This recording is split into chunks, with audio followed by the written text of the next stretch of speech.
Each and every time you come to Mass on a Sunday, things happen or things take place. And because they happen every Sunday, you become accustomed to them, and maybe you may not be aware of the significance or the meaning behind them. And so one of the things that happen is that we have a procession up the aisle on a Sunday, and the reader, or one of the readers at Mass, carries the book that I've just been reading from, the book of the Gospels, held up high. And I walk behind it. And so that's the significance of that, is that I'm willing to follow what is in the book. And then you may or may not notice that when I come down to take the book off of the altar, I again carry it on high. And that the significance of that is that you're asked to follow what is in the book of what you hear.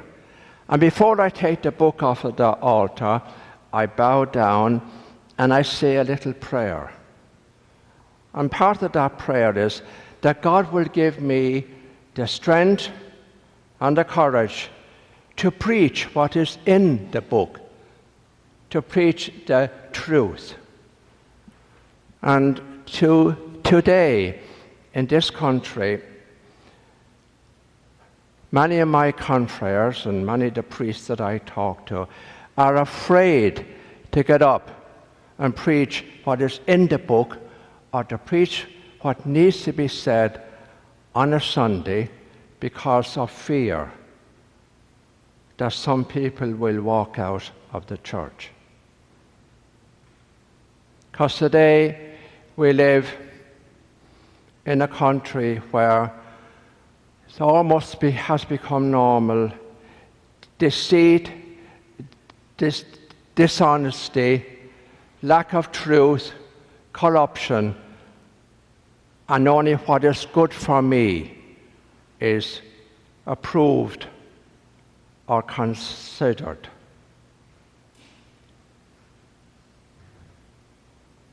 Where are you in all that? You come to Mass on a Sunday. Where are you on the rest of the week? Do you follow that? Or have you got the courage to stand up for the truth? In the readings from the Mass today, in the first reading, we're told, love your neighbor as yourself. Love your neighbor. But in the reading of the Gospel this evening, did you hear it? Love your enemies. Love your enemies. Not my words, but the words of Jesus. Is there anything happening in this country today that would lead you to believe that is so?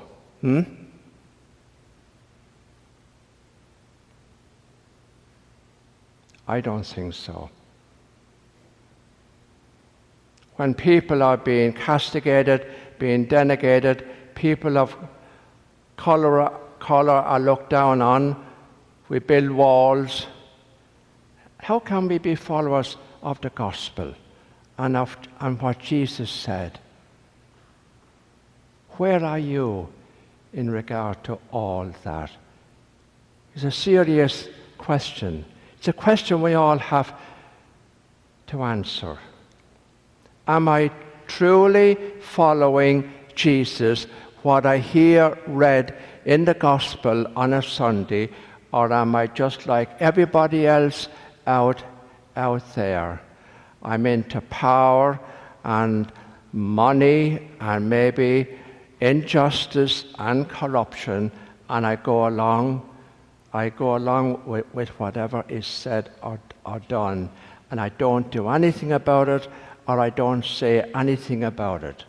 And maybe you want to, and I hope you do, but you come up with the excuse, well, what difference can I make? I'm only one person, an insignificant person. Well, we all have the power We all have the power to make a difference. And it means you got to stand up and be a Christian 7 days of the week. Not just on a Sunday by coming to Mass. For a long time, we considered, as a Catholic or as a Catholic Christian, coming to Mass on a Sunday fulfilled all the obligations. It's much more than that. We either love Jesus or we don't. We either follow him or we don't. You can't be kind of wishy-washy about it or kind of lukewarm about it. It's yes or no. And you and I were called today to make a difference. Or are we going to see what is happening, to let this go on, all the deceit, the dishonesty, the corruption, justice being interfered with? It's wrong. Totally wrong. So we need to pray. We need to pray for this precedent. We need to pray for this country. We need to pray for ourselves. We need to stand up and be counted. And for the young people here this evening, it's challenging. You're going to be confirmed soon. And what does that mean? It means I am making a solemn commitment. That's the meaning of confirmation, to follow Jesus. Do you really want to make that commitment? It's a serious commitment. I promise to follow Jesus through thick and thin. I will be loyal and faithful to him. And so that's where you, the sponsors, come in. Encourage the young people to do that. Not by telling them, by showing them, by giving them the example. And if you do that, we'll have a much better country. It might be only a little difference you make, but every little difference counts. Every little difference counts. And so I just want to say thank you for listening to me this evening, for not walking out, and for giving me the courage to say what I have just said. And for that, you allowed me to speak the truth and to speak what I've just been reading in the Gospel. And for that, I say thank you. Amen.